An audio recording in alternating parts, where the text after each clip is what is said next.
Live क्यों है आज? क्या कुछ छुट्टी वुट्टी का चक्कर था क्या आज? बताइए, क्लास आपकी प्रॉपरली स्ट्रीम हो रही है? वॉइस वगैरह सब ऑडिबल है? कंफर्म कीजिए।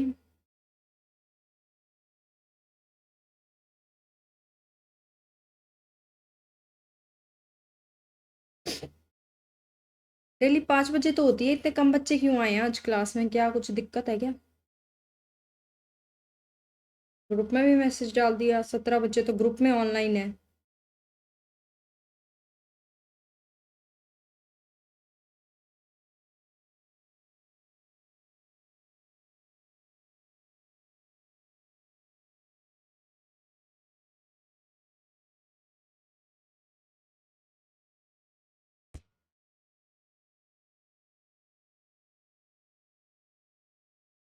बताइए, क्लास आपकी प्रॉपरली स्ट्रीम हो रही है? वॉइस वगैरह सब ऑडिबल है?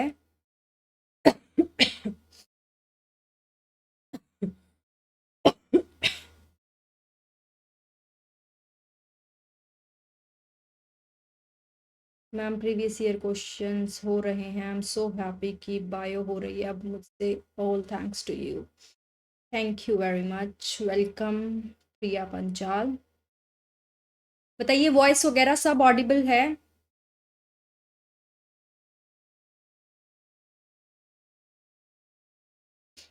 अरे बता दो भाई। प्रिया, ये आपके भी एफर्ट्स हैं, क्योंकि बहुत बच्चे ऐसे भी हैं जो मेरी ही वीडियोस पे ये कमेंट करते हैं कि मैम आप पढ़ा रहे हो, बहुत डीप में पढ़ा रहे हो, क्वेश्चन तो कुछ सॉल्व होते नहीं है। तो स्टूडेंट के ज़्यादा एफर्ट्स होते हैं टीचर से ज़्यादा। तो देखो, आज जो हम चैप्टर करेंगे दैट इज, मैंने आपको कल भी बता दिया था, हम माइटोसिस करेंगे। तो जो चैप्टर हम स्टार्ट कर रहे हैं that is cell cycle and cell division. इस चैप्टर को हम स्टार्ट कर रहे हैं, ठीक है। इस चैप्टर के अंदर क्या होगा, नाम से देखो, सेल की साइकिल पढ़ेंगे कि सेल के अंदर क्या साइकिल्स होती हैं और सेल कैसे आपके डिवाइड करते हैं। इस चैप्टर के अंदर हम इसको पढ़ेंगे। इस चैप्टर में आपकी 4 चीजें इंपॉर्टेंट आती हैं। इंटरफेस आप पढ़ोगे, ठीक है। आप माइटोसिस पढ़ोगे, आप मियोसिस पढ़ोगे। अब ये जो मियोसिस है, इसके ही 2 पार्ट्स हम पढ़ेंगे। मियोसिस 1 पढ़ेंगे, मियोसिस 2।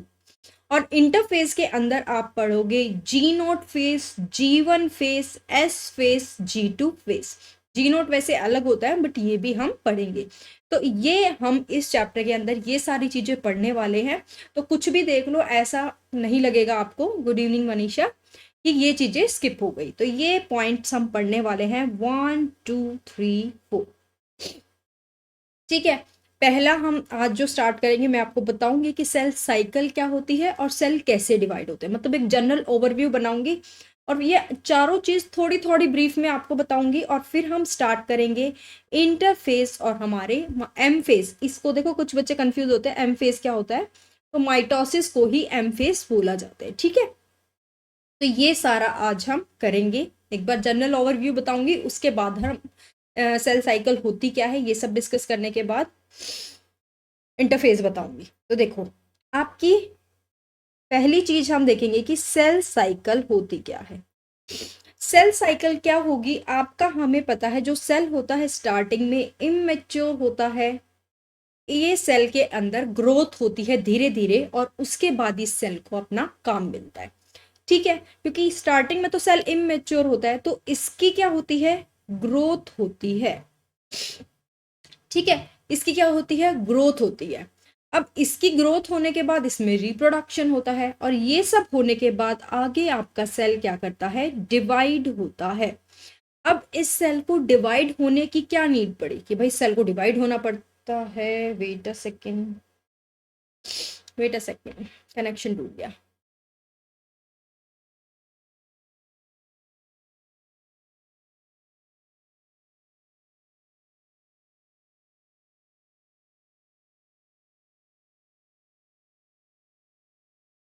देखो, इस सेल को क्या नीड पड़ी कि ये डिवाइड होता है। तो क्या होता है, जो सेल है वो पहले एक से वो दो के अंदर टूट जाएगा। ताकि एक सेल से सिमिलर आपके 2 टाइप के सेल्स बन जाए। इसी तरीके से डिफरेंट टाइप के सेल्स हमारी बॉडी के अंदर बनते रहते हैं। अब ये एक सेल से ये यूं थोड़ी है कि यूं टूट गया और 2 बन गए। अगर ऐसे होगा तो आधी चीजें इसमें जाएंगी, आधी चीजें इसमें जाएंगी। तो ऐसे सेल डिवाइड नहीं करते। पहले इस सेल को अगर डिवाइड होना है तो इसके अंदर कुछ चेंजेस होते हैं, या हम ग्रोथ भी बोल सकते हैं। तो इसके अंदर आपके कुछ चेंजेस होते हैं, और ये जो सारे चेंजेस होते हैं ये किस फेज में होते हैं? हमारे इंटरफेज के अंदर। ठीक है, ये सारे चेंजेस कहाँ पे होते हैं? इंटरफेज के अंदर। यहाँ पे क्या होगा? आपके 3 फेजेस मैंने बताए, आपके 3 फेजेस मैंने आपको बताए। अब कुछ चेंजेस जीवन के अंदर होंगे, यानी कुछ कुछ चीजें बन जाएंगी। फिर एस फेज है, ये इंपॉर्टेंट है। यहां से आपका प्रीवियस ईयर क्वेश्चन भी बनता है कि डीएनए रेप्लिकेशन कहाँ पे होता है। यानी एक डीएनए है आपका, उससे आपके 2 डीएनए बन जाते हैं। ठीक है, तो ये काम कहाँ पे हुआ? एस फेज यानी सिंथेसिस फेज। नाम से ही पता चल रहा है सिंथेसिस, यानी किसी चीज का आपका सिंथेसिस हो रहा है, तो S phase is known as synthesis phase. और जीवन फेज में अब यहाँ पे ये रेप्लिकेशन होगा, तो जो जो चीजें यहाँ पे रिक्वायरमेंट थी, जैसे हिस्टोन प्रोटीन से, मतलब जो भी चाहिए था वो सारे यहाँ पे बनते हैं, फॉर्म होंगे। दूसरा है आपका G2 फेज। आगे, क्योंकि G2 से आगे आपका G2 से आगे आपका M फेज आता है, यानी माइटोसिस फेज आता है। तो यहाँ पे आपकी बाकी चीजें बन जाएंगी, लाइक जो जो हमें चाहिए, स्पिंडल फाइबर्स बन जाएंगे, नीटोकोर्स बन जाएंगे, सेंट्रियोल बन जाएंगे। ये सारी चीजें यहाँ पे बन जाएंगी जो जो इसको M फेज में चाहिए। तो जो पहले वाला फेज होगा उसमें आपकी प्रिपरेशन होती है, और उसे नेक्स्ट फेज के अंदर वो काम कर दिया जाता है। ये इंटरफेज में होता है। अब जो एम फेज होता है, यहाँ पे क्या होता है? आपका माइटोसिस होता है। एक सेल 2 पार्ट्स में डिवाइड हो जाता है। ठीक है, एक सेल आपका 2 पार्ट्स में डिवाइड हो जाता है। ये सारे काम हो गए। देखो डीएनए डबल हो गए, यहाँ पे स्पिंडल फाइबर बन गए, सेंट्रियोल बन गए। ये सारी चीज समझाऊंगी, स्पिंडल फाइबर क्या होते हैं, सेंट्रियोल क्या होते हैं। ठीक है, ये सब चीज होने के बाद ही एक सेल अपना 1 और 2 में डिवाइड होगा। तो देखो एक सेल है, इसके अंदर डिफरेंट चीजें बन गई, फिर वो इक्वल हर चीज 2 2 2 2 बन गई। तो एक इसके अंदर चली गई, सारी चीजें एक इसके अंदर चली गई, तो इसकी बिल्कुल कॉपी यहाँ पे बन जाती है, सेम सेल। ठीक है, तो जैसे आपके जो सोमैटिक सेल है, जैसे हमारे स्किन सेल लगा लो। सोमैटिक वर्ड आपने कई जगह पढ़ोगे। सोमैटिक का मतलब होता है आपके सेक्स वाले जो सेल होते हैं, XY, इनको छोड़ के आपके जितने भी बॉडी के सेल हैं मेनली सोमैटिक होते हैं। ठीक है, तो जो भी सोमैटिक सेल होंगे, जैसे जैसे स्किन सेल है, हर जगह पे सेम स्किन है, तो एक सेल ही है वो 2 में डिवाइड हो जाएगा, फिर ये एक सेल और 2 में डिवाइड हो जाएगा, ये एक सेल और 2 में डिवाइड हो जाएगा, ये डिवाइड होता रहेगा। इस तरीके से आपका डिवीजन चलता रहता है। इसी तरीके से सारे जो स्किन के सेल्स हैं, या मेनली जो भी सोमैटिक सेल हैं, सेम सेल बनते रहते हैं। ठीक है, तो कहीं हाँ सेल होते हैं। तो ये हमारे क्या होंगे? यहाँ पे बिल्कुल एग्जैक्ट रेप्लिका बनेगा, यानी एग्जैक्ट सेम कॉपी बनेगी। ठीक है, तो ये समझ आया माइटोसिस में। फिर आता है हमारा, तो ये बिल्कुल इक्वल, सब कुछ इक्वल इन्होंने बांटा है, तो इसको हम इक्वेशनल डिवीजन भी बोलते हैं। क्या बोलते हैं इसको? हम इक्वेशनल डिवीजन भी बोलते हैं। तो mitosis is also known as equational division. फिर हम पढ़ेंगे मियोसिस के बारे में। मियोसिस में क्या होता है? जैसे जो एक सेल है ना, ये अपना आधी चीज एक के अंदर देगा, आधी एक चीज, तो ये आपका क्या होता है? रिडक्शनल डिवीजन होता है। क्या होता है? Reductional division. ठीक है, यहाँ पे रिडक्शन होती है, वहां पे सब कुछ इक्वली बांटा। ठीक है, अगर ये आपका यहाँ पे ये था ना 2n, तो इसने इसको n दिया, इसको n दिया, इक्वल इक्वल बांटेगा, लेकिन ये आपका रिडक्शनल डिवीजन होता है। ठीक है, सॉरी, ये 2n सेम सेम जाता है। ठीक है, तो इस तरीके से आपका होता है। अब मियोसिस में आपका एक मियोसिस 1 होगा, मियोसिस 2। अब ये 2 फेजेस में क्यों होता है? क्योंकि आपका माइटोसिस में क्या होता है, सपोज इसका जो क्रोमेटिन मटेरियल है 4C है, तो पहले तो ये डिवाइड करके उसको 2C में कर देगा, फिर ये फर्दर डिवाइड हो जाएगा, तो इस तरीके से आपका देखो यहाँ तक एक बार डिवीजन हुआ, यहाँ तक दूसरी बार डिवीजन हो गया। तो इस तरीके से आपका जो माइटोसिस है, मियोसिस है, वो दो पार्ट्स में होता है। एक बार तो वो आधा बनेगा, फिर वो और ज़्यादा डिवाइड होगा। तो देखो यहाँ पे ये 2C से CC बना, इसमें भी मैंने कहा 2N से ये NN बनता है, 2N हो जाएगा आगे जाके, पर ये NN बना। तो ये बिल्कुल यहाँ से ये वाला जो है मियोसिस 2, ये आपका एग्जैक्ट सेम होता है माइटोसिस से, ठीक है। और मियोसिस 1 है, ये आपके पेपर में ज़्यादा पूछा जाता है।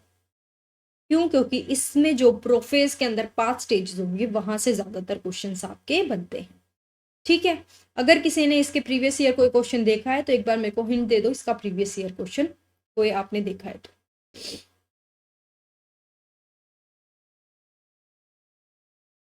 फिर इसके आगे हम चैप्टर स्टार्ट करते हैं। हाँ करेंगे, दोनों को डिफ्रेंशिएट, एक एक नंबर वाइज करेंगे ना, तो सब डिफ्रेंशिएट करेंगे।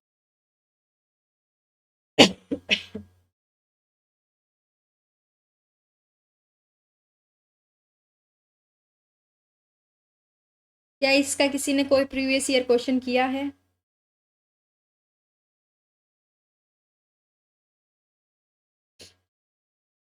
करो भाई मैसेज। कोई नहीं कर रहा, चलो तो देख। अब हम पहली चीज पढ़ेंगे, दैट इज, ये समझ नहीं आया। अभी तो मैंने सिर्फ आपको आइडिया दिया है पेपर का। अभी यहाँ अब चैप्टर में स्टार्ट कर रही हूँ, सेल साइकिल। ये तो मैंने ये बताया कि इस चैप्टर में पढ़ेंगे क्या क्या, समझ कैसे आएगा।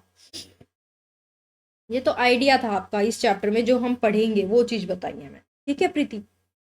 तो देखो सेल साइकिल, आपकी सेल साइकिल होती क्या है, देखो इस तरीके से सेल साइकिल है तो आपके डिफरेंट टाइप ऑफ चेंजेस होते हैं। क्या होगा, पहले मैंने आपको बताया था आपका G1 फेज होगा, ठीक है। आफ्टर दैट आपका S फेज होगा, फिर आपका G2 फेज होगा, और यहाँ पे आपका आपका M फेज होगा, ठीक है। इस M फेज को मैं बाहर लिखती हूँ, एक मिनट।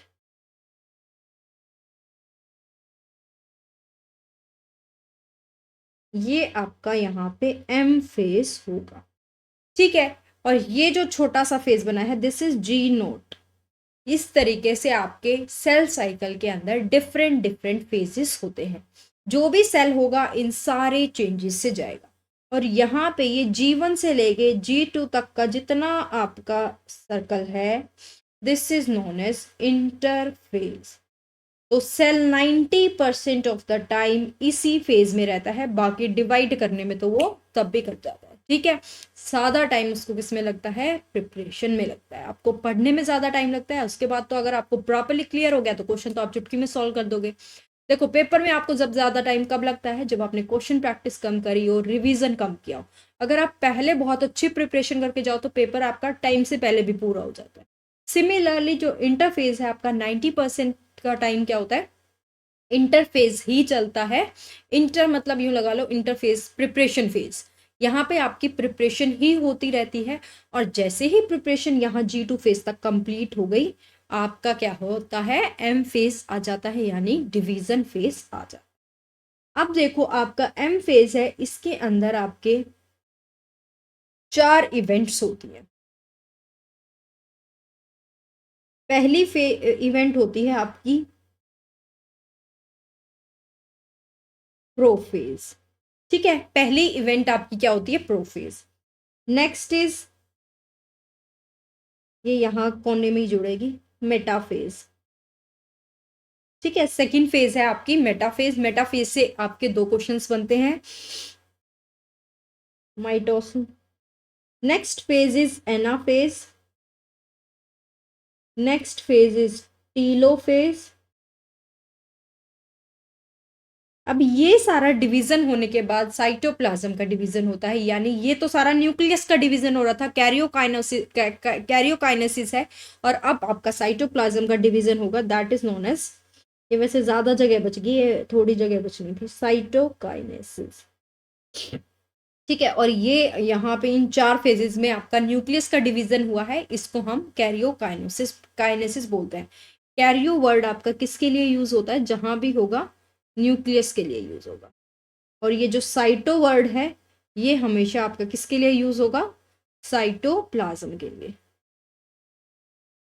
ठीक है, किसके लिए यूज होगा, साइटोप्लाज्म। ठीक है, तो ये आपकी सेल साइकिल के अंदर कुछ इवेंट्स होते हैं। क्या क्या इवेंट्स हमने करे, ये सारे। पहले आपका 90% ऑफ द टाइम आपका क्या होता है, इंटरफेज होता है, और उसके बाद आपका क्या होता है, एम फेज आता है। और एम फेज को ही हम माइटोसिस बोलेंगे, जिसके अंदर आपके डिफरेंट चेंजेस होते हैं। ठीक है, अब क्या हुआ, सेल डिवाइड होने के बाद कई बार वो जी नोट फेज में चला जाता है, जिसको हम वो यहाँ पे यानी क्विट कर जाता है, या फिर इसको हम बोला जाता है क्यूसेंट फेज। मतलब इसके बाद सेल डेड हो गया। ठीक है, डिवाइड। हाँ, तो मैंने कहा ना मेटाफेज से क्वेश्चन आता है, तो मेटाफेज में ही आपके जो क्रोमेटिड्स है वो क्लियरली विजिबल होते हैं। ठीक है प्रिया, फिर आपके क्वेश्चंस जो जो बनते हैं इस वाले डायग्राम से, वो मैं आपको बताती हूँ। पहला है जीवन फेज। अब जीवन फेज में क्या होगा, वो सारे चेंजेस होंगे जो एस फेज को चाहिए, क्योंकि एस फेज ऐसे तो है नहीं इसको ले लेगा डायरेक्ट, तो क्या करेगा, इसके अंदर जो चेंजेस कर देगा उसके बाद ही ये एस फेज के अंदर आएगा। तो यहाँ पे क्या होता है, यहां से एक क्वेश्चन बनता है, आप इसको स्टार मार्क कर लीजिए। डीएनए का सिंथेसिस होता है, यानी डीएनए यहाँ पे रेप्लिकेट करता है। तो एस फेज के अंदर ही क्या होता है, आपका डीएनए रेप्लिकेट होता है। ठीक है, क्यों, यहाँ पे अगर वो 2C था तो यहाँ पे क्या होता है, वो 4C के अंदर हो जाएगा। ठीक है, 4C हो जाएगा, तो G2 को आपका 4C मिलता है। अगेन यहाँ आके ये 4C 2C में कन्वर्ट हो जाता है। ठीक है, C का मतलब क्रोमेटिन यहाँ पे आपका मटेरियल है। तो यहाँ पे आपको ये लगाना है कि सी फेज का ये क्वेश्चन पूछा जाएगा कि DNA synthesis occurs in which phase of cell cycle. तो इसको आप लिख लेंगे question, DNA synthesis occurs in which phase of cell cycle।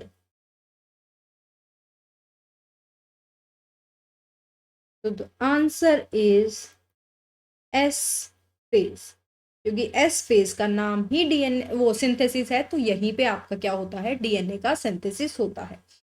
तो आपका डीएनए सिंथेसिस, या फिर अगर रेप्लिकेट लिखा मिले ना यहाँ पे, यहीं पे उसको मैं लिख देती हूँ, और रेप्लिकेट। ठीक है, तो दोनों वर्ड्स में कंफ्यूज नहीं हो रहा है, रेप्लिकेट का मतलब भी एक ही है, सिंथेसिस का मतलब भी यही है। तो डीएनए 1 से 2 हो जाते हैं। यहाँ पे मैंने ऊपर जैसे आपको यहाँ पे ये बता रखा। ठीक है, ये हुआ। इसके बाद आपका क्या होता है, तो यहाँ इसके अंदर क्या क्या चेंजेस हुए जीवन फेज के अंदर आपका, थोड़ा सा इसको डार्क पेन ले लेते हैं हम।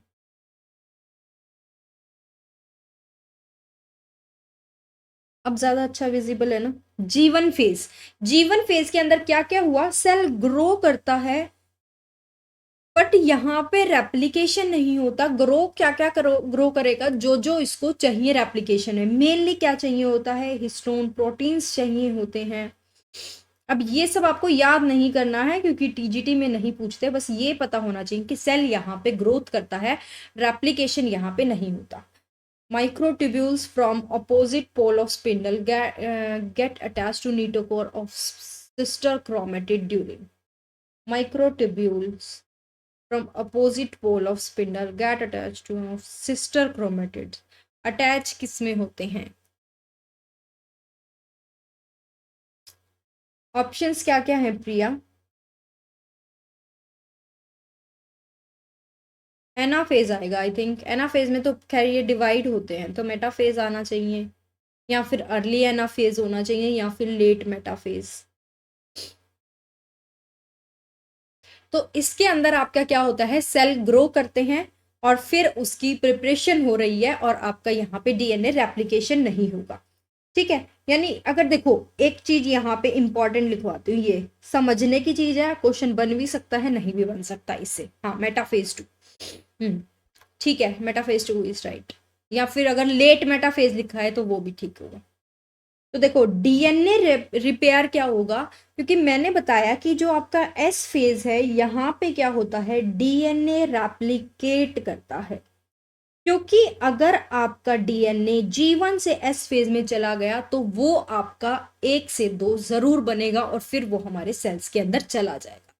तो हम एस फेज में ऐसे ही नहीं भेजते क्योंकि डीएनए को, क्योंकि वहां गया है तो मतलब वो रेप्लिकेट होगा ही होगा, और वो रेप्लिकेट हो गया आगे जाता है और फिर वो हमारे सेल्स के अंदर चला जाएगा।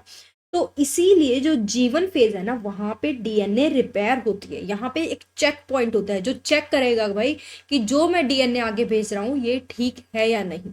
क्योंकि अगर वो डीएनए ठीक नहीं हुआ तो उसकी रिपेयरिंग करेगा। क्योंकि हमने अगर कोई खराब डीएनए आगे भेज दिया तो भाई इस सिंथेसिस चेक चुक नहीं कर रहा, इसका काम है बस जैसा डीएनए आया है उसको 2 डीएनए बना दूं ताकि आगे जाके ये 2 सेल्स के अंदर दे दे। अगर वो डीएनए हमने खराब भेज दिया, जीवन ने खराब भेज दिया एस फेज को, तो वो खराब ही डीएनए जाके रेप्लिकेट हो जाएगा और वो खराब ही सेल्स के अंदर घुस जाएगा। तो ये इंपॉर्टेंट है कि डीएनए रिपेयर का काम कौन कर रहा है, जीवन फेज में ही चेक पॉइंट्स होते हैं, पर चेक पॉइंट्स बहुत नेट में ही पूछते हैं ज्यादा डिटेल में। तो यहाँ पे आप यही याद रखो कि जीवन फेज है वहां पे आपके डीएनए रिपेयर होगा।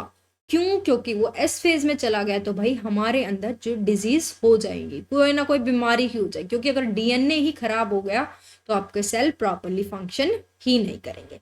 तो डीएनए का रेप्लिकेट करने से पहले डीएनए का रिपेयरमेंट जरूरी होता है। ठीक है, अब क्या होगा, डीएनए रेप्लिकेट यहाँ पे हो गया यानी सिंथेसिस हो गया, और यहाँ पे एक चीज और, क्रोमोसोम नंबर रिमेन सेम। ये लाइन में समझाती हूँ क्या होता है। हमें पता है दिस इज योर क्रोमोसोम 1, ठीक है, ये आपका एक क्रोमोसोम है। ठीक है, नंबर 1 वैसे लिखा है कि यूं लगा लो एक क्रोमोसोम। अब ये क्रोमोसोम ऐसे इसने एक बना लिया, अब ये अब भी एक ही है, तो इसने अपनी इस यहाँ पे ये कॉपी तो बनाई है बट क्रोमोसोम का नंबर सेम रहा। तो ये भी आपसे पूछा जाता है कि एस फेज में देखो सबको लगेगा भाई डीएनए रेप्लिकेट हुआ है तो नंबर भी बदल गया होगा, तो क्रोमोसोम का नंबर सेम रहता है बट क्रोमोसोम का मतलब क्या हुआ, क्रोमेटिन मटेरियल बदल। देखो मटेरियल तो ज्यादा हो गया, पहले हमारे पास इतना मटेरियल था ये वाला, अब एक और बन गया, यहाँ पे एक और बना, तो अब तो मटेरियल डबल हुआ, क्रोमेटिन मटेरियल डबल हुआ। यह 2C था तो ये 4C हो गया मटेरियल। क्योंकि देखो 2C ये अकेला अकेला कितना था, ये अकेला 2C था, इसमें एक और जुड़ गया तो ये 4C हो गया। ठीक है, तो अब क्या हुआ, ये सिर्फ क्रोमेटिन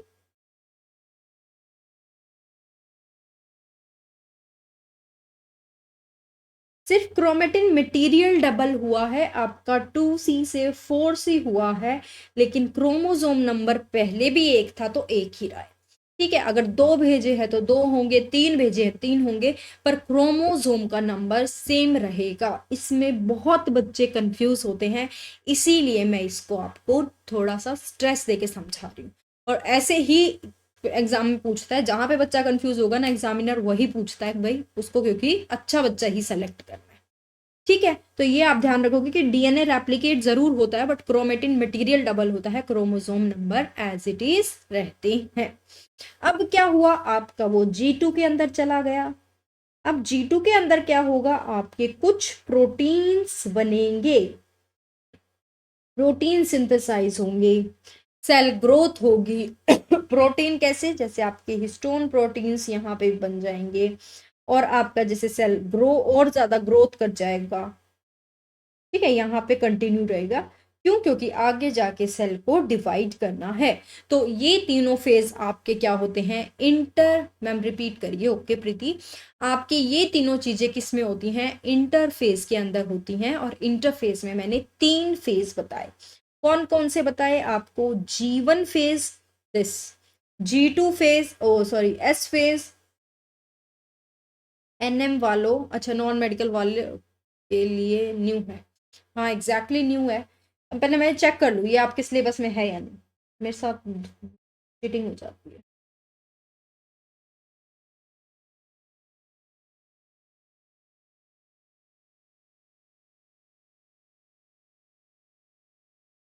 ना है सेल डिवीजन, ये वाला कर रहे हैं भाई, देख लो। Cell division. ठीक है,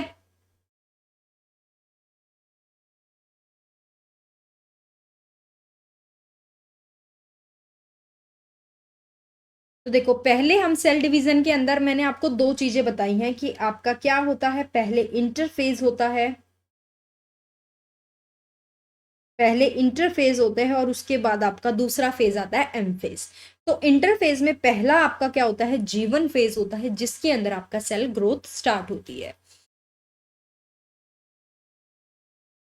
आपका क्या होता है, सेल ग्रोथ स्टार्ट होती है। ठीक है, हिस्टोन प्रोटीन्स आप वहीं लिख लो क्योंकि अभी तक डीएनए नहीं बना है ना, तो आपके यहाँ पे कुछ ज्यादा बनते नहीं है। वैसे इससे कुछ पूछेंगे तो नहीं।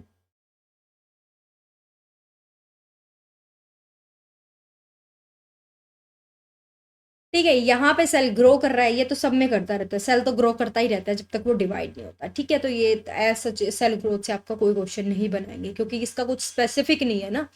फिर ये वाला स्पेसिफिक है क्योंकि यहाँ पे एक चेक पॉइंट है जो डीएनए को रिपेयर करेगा, और डीएनए की रिपेयरमेंट बहुत इंपॉर्टेंट है। अगर देखो सपोज उसमें कोई कमी नहीं है, मतलब कोई म्यूटेशन नहीं हो रखी, कोई डिजीज नहीं हो रखी, लेकिन तो भी वो चेक करता है कि कोई गलती है या डीएनए में। ठीक है, अगर गलती हो तो रिपेयर कर देता है, नहीं है तो उसको आगे पास ऑफ कर देता है। अब डीएनए जब रिपेयर हो जाता है तो वो कहाँ चला जाता है, हमारा एस फेज के अंदर चला जाता है। अब जैसे ही वो एस फेज के अंदर चला जाएगा, एस का नाम ही क्या है, सिंथेसिस, तो वो कुछ सिंथेसिस करेगा, तो डीएनए एक आया था उसको दो बना देगा। ठीक है, अब क्या हुआ, इसने डीएनए का मटेरियल मटेरियल डबल किया है। अब पहले भी ये एक क्रोमोसोम था, ये अब भी एक ही रहा, बस क्रोमेटिन मटेरियल डबल कर दिया।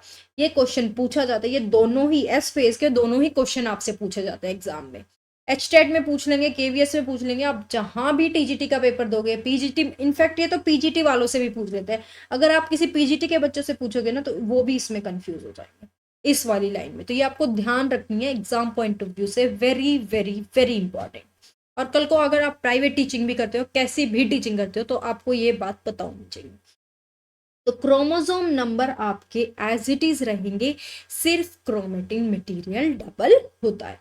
ठीक है, और फिर आपका क्या आता है, G2 फेज आता है, जिसके अंदर आपके क्या हुए, अब डीएनए बन गया। तो डीएनए को पता है क्या, हमारा जो न्यूक्लियस है ये सेल है, सेल के अंदर सबको पता है न्यूक्लियस होता है, ये तो सबको पता है। अब ये जो न्यूक्लियस है ना, ये ज्यादा बड़ा नहीं होता, छोटा होता है, लेकिन डीएनए हमारा जो बना है वो बहुत बड़ा होता है, 2.2 मीटर्स का लगा लो। और जो न्यूक्लियस बना भाई वो तो 10.6 है, मतलब छोटा है। तो क्या करते हैं हम, इस डीएनए को ना फोल्ड फोल्ड फोल्ड करके छोटा सा वो बना लेते हैं, ताकि वो इसके अंदर हमारा प्रॉपरली आ जाए। ठीक है, ये क्रोमेटिन मटेरियल जिससे ये बना हुआ है। हाँ, तो क्या होता है, ये जो न्यूक्लियस होता है ये छोटा होता है, लेकिन जो डीएनए बनता है वो बड़ा होता है। इसीलिए इस डीएनए को आपका छोटा कर दिया जाता है। और छोटा कैसे करेंगे, जैसे देखो, किसी को अगर हम घूमने वूमने जाते हैं, तो किसी किसी को कितनी अच्छी पैकिंग करनी आती है भाई, जैसे रील्स वील्स में भी दिखाते हैं, वैसे फोल्ड फोल्ड करके इतनी बढ़िया पैकिंग करते हैं, मतलब स्पेस खाली भी रह जाएगा। और वहीं किसी को पैकिंग नहीं आ रही, वो भाई एक सूटकेस 4 कपड़ों में ही भर देगा, और एक उसमें सारा सामान भी प्रॉपरली डाल देगा। तो पैकिंग इंपॉर्टेंट है ना। अब न्यूक्लियस छोटा है, आपके पास छोटा बैग है, लेकिन आपके पास कपड़े बहुत ज्यादा है, तो उसकी क्या करेगी, प्रॉपर पैकिंग होगी, तभी वो उस सूटकेस में आएगा।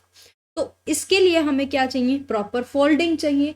तो प्रॉपर डीएनए की फोल्डिंग की जाती है, और उसकी फोल्डिंग के लिए हमें चाहिए होते हैं हिस्टोन प्रोटीन्स, क्योंकि ये बड़ा डीएनए है, यहाँ यहाँ पे इसके हिस्टोन प्रोटीन होंगे, और डीएनए इनके बार बार यूं फिर जाएगा, इसके बार बार फिर जाएगा, तो ये छोटा सा बन जाएगा।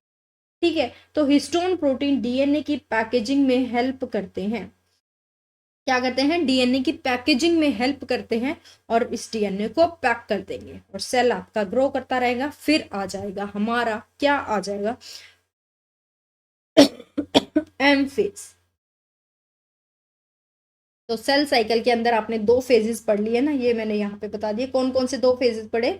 एक तो आपने इंटरफेज पढ़ लिया, एक दूसरा एम फेज। तो इंटरफेज तो ये था आपका सारा। अब हम और एक यहाँ पे एग्जांपल्स भी लिख लो अगर एनसीईआरटी के लिखने हैं। ये सब में डिफर कर सकता है सेल साइकिल का फेज।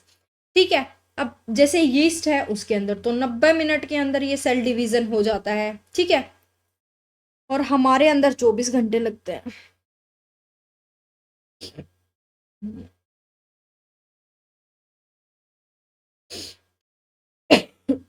और हमारे अंदर जैसे 24 आवर लगते हैं। तो इससे आपको ये पता चलेगा सेल साइकिल का जो टाइम होता है वो भी सब में डिफरेंट होता है।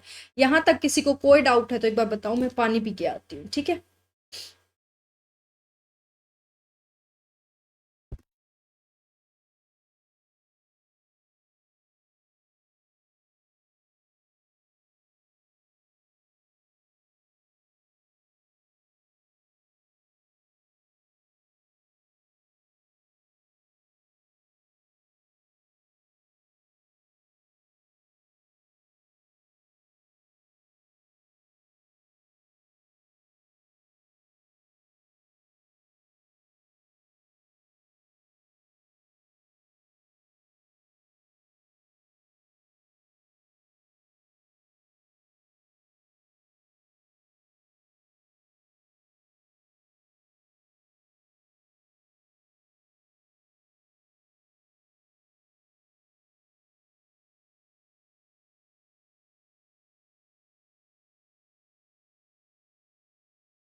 किसी ने कोई डाउट्स नहीं लिखा है अब तक? क्या किसी को कोई डाउट नहीं है?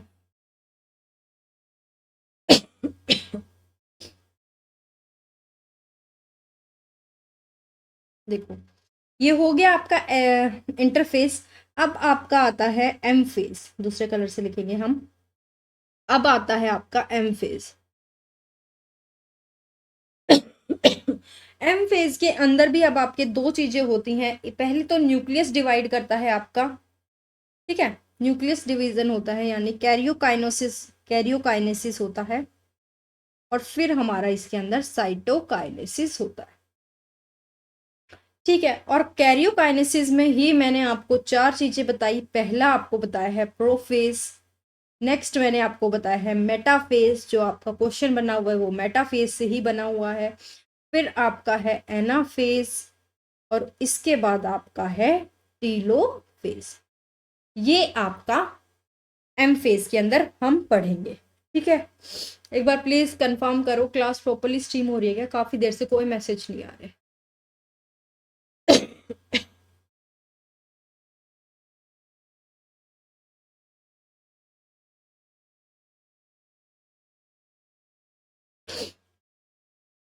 प्लीज एक बार कंफर्म कीजिए, अभी भी कोई मैसेज नहीं आया है।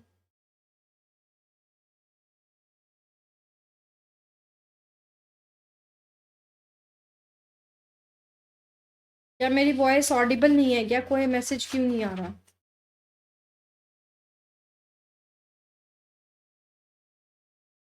बता दो भाई, मेरी वैसी तबीयत ठीक नहीं है, अगर नहीं पढ़ना तो मैं बंद कर दूंगी।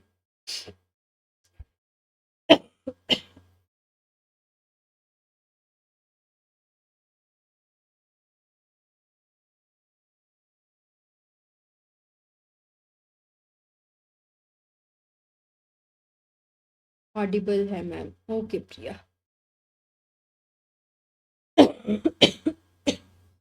अब देखो, ये मैंने आपको बता दिया, ये तीनों फेज बता दिए।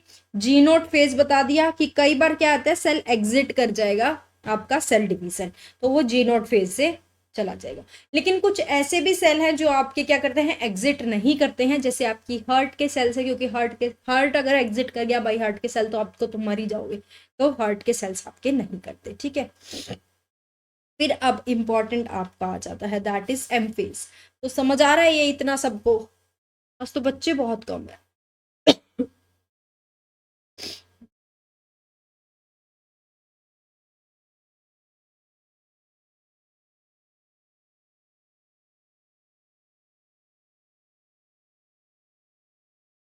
तो देखो हम एक एक फेज करके करेंगे। पहले कुछ कैरेक्टरिस्टिक्स देख लो एम फेज की। पहली क्या है, ये सिर्फ आपका किस में होता है, डिप्लॉयड के अंदर होता है। किस में होता है डिप्लॉयड सोमैटिक सेल्स में, एनिमल्स।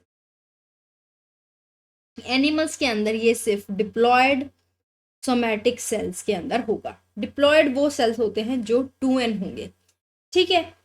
लेकिन प्लांट्स के अंदर ये आपका हैप्लॉयड में भी होता है और डिप्लॉयड में भी होता है, यानी n वालों में भी होगा 2n में भी होगा, ठीक है। आपका जो माइटोसिस है, और ये आपका इक्वेशनल डिवीजन है।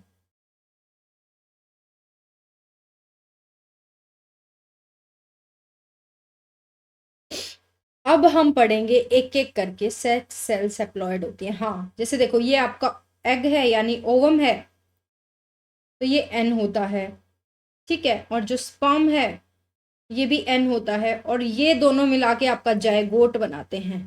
तो एन प्लस एन, ये एन था ये एन था, तो जायगोट आपका 2n बन जाता है, ठीक है। इस तरीके से होता है। ये आपकी कुछ कैरेक्टरिस्टिक्स हैं। इसको हम ड्रामेटिक पीरियड भी बोल देते हैं, इक्वेशनल डिवीजन भी बोल देते हैं। इसके अंदर आपका क्या होगा, जो इक्वेशनल हो गया मतलब एग्जैक्ट कॉपी बनेगी। जो पेरेंट होगा और इसके बच्चे होंगे, यानी इसकी जो प्रोजेनी होगी एग्जैक्ट सेम यहाँ पे बनेगी। क्या बनेगी, एग्जैक्ट सेम बनेगी। ये कुछ इसकी यहाँ पे कैरेक्टरिस्टिक्स हैं, ठीक है। Now we comes to phase number 1, that is prophase.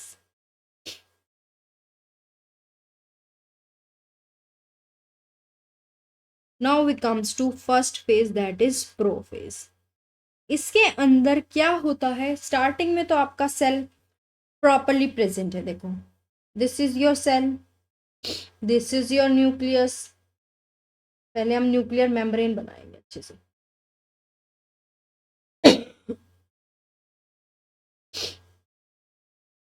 This is your nuclear membrane. Prophase के अंदर वो प्रॉपरली आपकी सही से है, ठीक है। ये क्रोमेटिन मटेरियल बिल्कुल आपका यूं कंडेंस है, ठीक है। क्रोमेटिन मटेरियल प्रेजेंट है। ऑर्गेनलीज भी यहाँ पे आपकी यूं प्रेजेंट है, ठीक है। इस तरीके से ऑर्गेनलीज भी प्रेजेंट है, साइटोप्लाज्म सब प्रेजेंट है प्रोफेज के अंदर। तो प्रोफेज के अंदर आपका क्या क्या होता है, ये जो क्रोमेटिन मटेरियल है, ये जो क्रोमेटिन मटेरियल है, देखो क्रोमोसोम ना सबसे ज्यादा कंडेंस्ड फॉर्म होती है। कल सेल जब पढ़ रहे थे, जब मैंने आपको ये नहीं बताया था ये आपका क्रोमेटिन है, ठीक है। ये और थोड़ा ज्यादा कंडेंस होता है तो यू क्रोमेटिन बनता है। यू क्रोमेटिन ये और ज्यादा यूं यूं यूं यूं यूं बिल्कुल और ज्यादा कंडेंस होता है तो हेट्रोक्रोमेटिन बनता है। अब ये और ज्यादा यूं यूं यूं यूं करके कंडेंस होता है ना, तो ये जाके आपका क्रोमोसोम बनता है। स्टार्टिंग में क्या है, ये क्रोमेटिन है, ठीक है। अब ये क्रोमेटिन आगे जाके कंडेंस कंडेंस कंडेंस होता रहता है। तो स्टार्टिंग में आपका क्या है, क्रोमेटिन प्रेजेंट है। तो ये क्वेश्चन आपसे प्रीवियस ईयर में यही पूछा है ना कि क्रोमेटिन आपके क्रोमोसोम कब विजिबल होते हैं प्रॉपरली, तो वो कब विजिबल होते हैं, मेटाफेज में। तो लेकिन हम क्या पढ़ रहे हैं अभी, प्रोफेज। तो उसमें क्या होता है, आपका जो क्रोमेटिन मटेरियल है ये कंडेंस होता है, क्योंकि यहाँ पे क्या हुआ, इससे नेक्स्ट फेज है ना मटेरियल, वो मेटाफेज। तो यहाँ से कंडेंसेशन स्टार्ट होगी, तो ये chromatin material starts to condense, यानी इकट्ठा होना, यानी यूं और ज्यादा गुचमुच होना स्टार्ट कर देगा। तो ये कंडेंस होना स्टार्ट करेगा, तो यहाँ पे हम देखेंगे कि दो आपके सेंट्रोमियर अटैच हो जाते हैं, ठीक है। जीन्स से क्रोमोसोम बनते हैं, तो जीन कहाँ है मैम, क्रोमोसोम के ऊपर जीन होती है।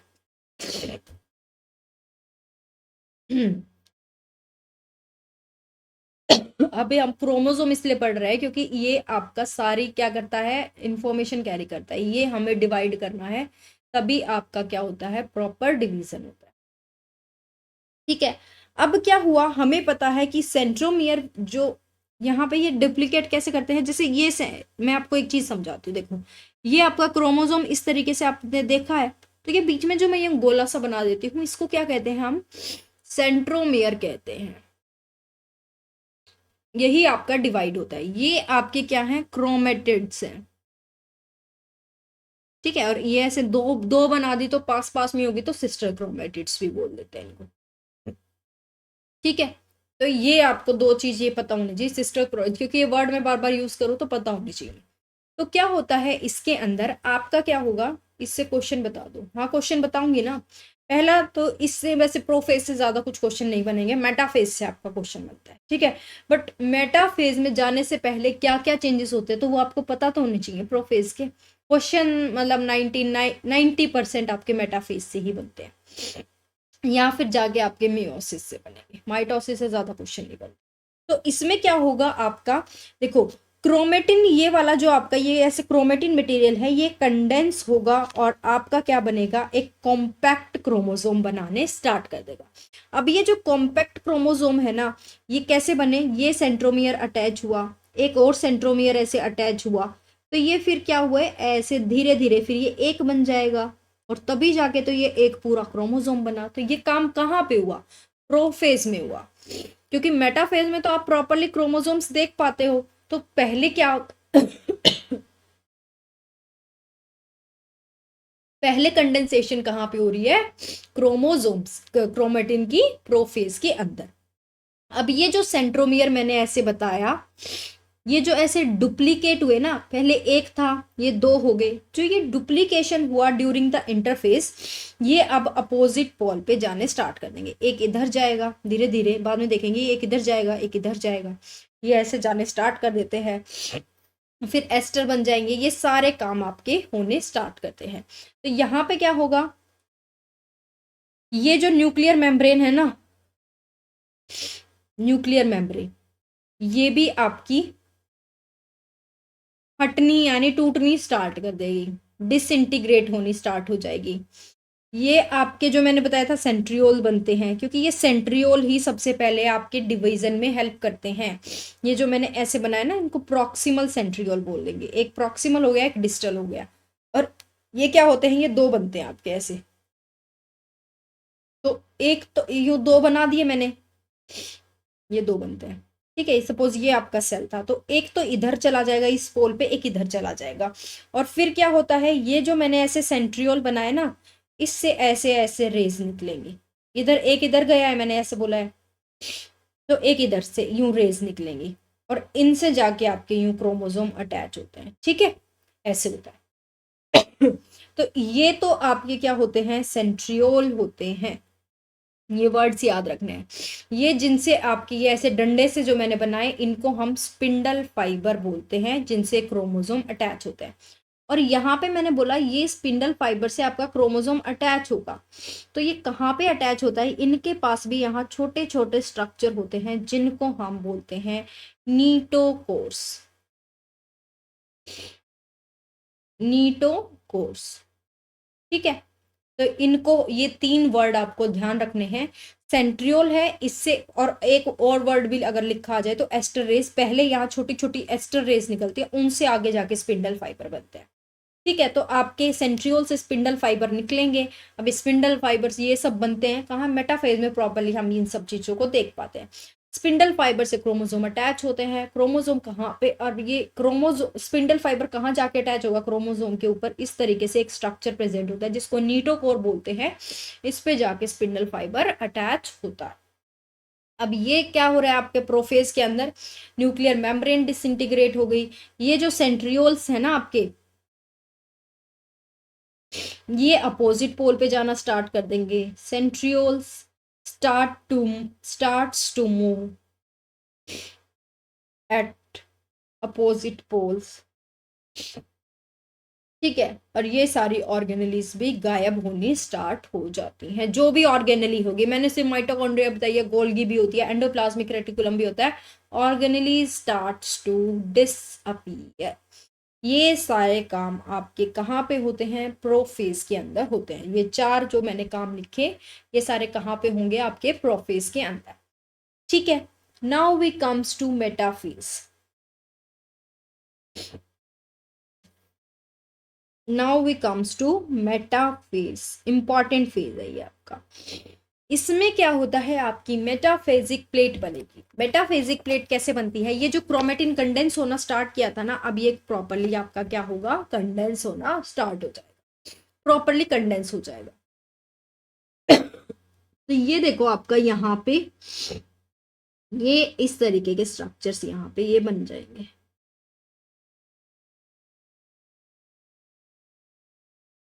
इस तरीके से आपके प्रॉपर ये स्ट्रक्चर्स यहाँ पे बन जाएंगे। ठीक है, और ये अटैच मैंने कहा, ये इसके पास यहाँ नीटोकोर्स होते हैं, और इन नीटोकोर से आपके स्पिंडल फाइबर अटैच है।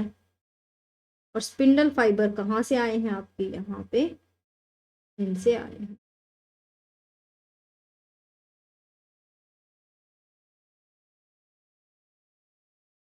ठीक है, इस तरीके से, और ये देखो ऐसे बिल्कुल एक ही लाइन में अलाइन हुए हैं, तो इसको हम बोलते हैं मेटाफेजिक प्लेट। ऐसे तो यहाँ पे आपके प्रॉपर क्रोमोसोम बन गए। तो यहीं पे हम स्टडी कर पाते हैं आपके क्रोमोसोम का स्ट्रक्चर और कितने नंबर हैं। स्टडी ऑफ क्रोमोसोम नंबर्स, कितने क्रोमोसोम हैं, उनका स्ट्रक्चर, ये सब हम कब स्टडी कर पाते हैं, हम मेटाफेज के अंदर। ठीक है, अब यहाँ पे क्या होता है, एक क्वेश्चन और बन सकता है, ये सब क्या है, यहाँ पे ये स्पिंडल फाइबर्स हैं। अब आपका ना मेटाफेज के अंदर एक पॉइजन होता है इसके लिए, जो ये स्पिंडल फाइबर को नहीं बनने देगा। अगर ये स्पिंडल फाइबर नहीं बनेंगे तो क्रोमोसोम अटैच ही नहीं हो पाएगा। तो यहाँ पे एक पॉइजन होता है जिसको बोला जाता है माइटोटिक पॉइजन या फिर मेटाफेजिक पॉइजन, जिसका नाम है कोल्चिकाइन। ठीक है, तो ये आपका क्या होता है, कोल्चिकाइन, ये आपकी स्पिंडल की असेंबली को नहीं होने पाता। मतलब अगर स्पिंडल नहीं बनेंगे तो आपका क्या होगा, ये क्रोमोसोम्स ज्वाइन नहीं होंगे। ठीक है, तो आपका ये इंपॉर्टेंट पॉइंट है स्पिंडल फाइबर। अब ये स्पिंडल फाइबर की असेंबली में हेल्प कौन करता है, तो कैल्शियम हेल्प करता है। Calcium helps in spindle formation.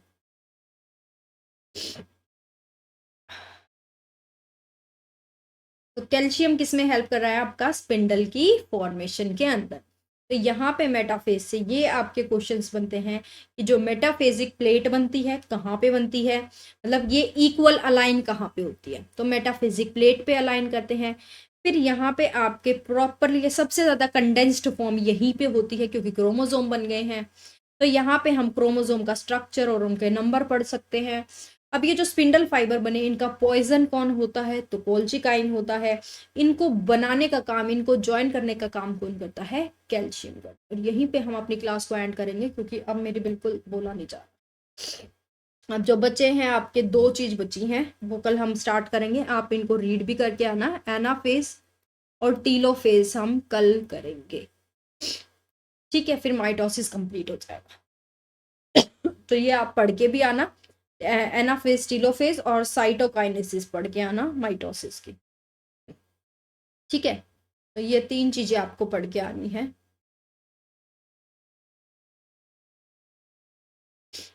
तो ये जितना लिखवाए ये सारे क्वेश्चन ही बन सकते हैं, ज्यादातर इससे प्रोफेज से आपका कोई क्वेश्चन नहीं बनता है। यहाँ मेटाफेज से ये जो जितनी पॉइंट्स लिखवाए हैं सारे क्वेश्चन बनेंगे। ये 1 भी, ये 2 भी बनता है, ये भी बनता है, आपका पॉइजन भी पूछा जाता है, असेंबली पूछा जाता है, ये सारे क्वेश्चन बनते हैं। ठीक है, फिर आपके यहाँ से क्वेश्चन जो बनते हैं एस फेज से मैंने बता दिए, यहाँ से क्वेश्चन बनते हैं, ये आपके क्वेश्चन बनते हैं।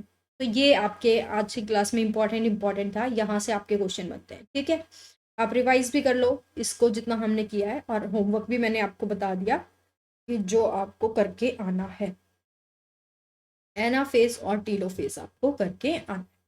ठीक है, थैंक यू एवरीवन। कुछ डाउट्स है तो पूछ सकते हो।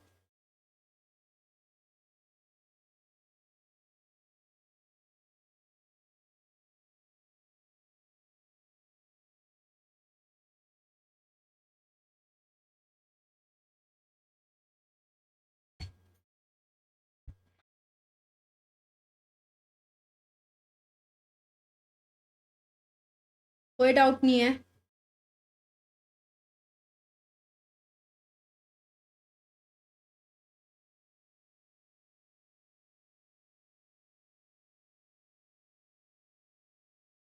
ठीक है, तो थैंक यू एवरीवन।